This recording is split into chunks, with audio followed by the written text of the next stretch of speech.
சொக்கனுக்கு பக்கத்திலே சோடி என்று வந்தவளே நூல் புடவையில் ஒளிஞ்சுக்கிட்டு நினைச்ச தாளம் போடணுமே.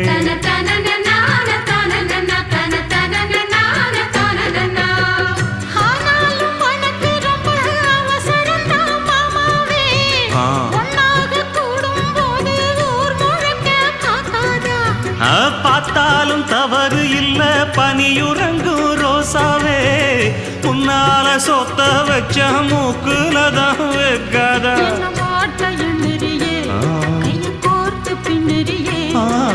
பாட்ட பாடி பல விதமா சேட்ட பண்ணுறியே.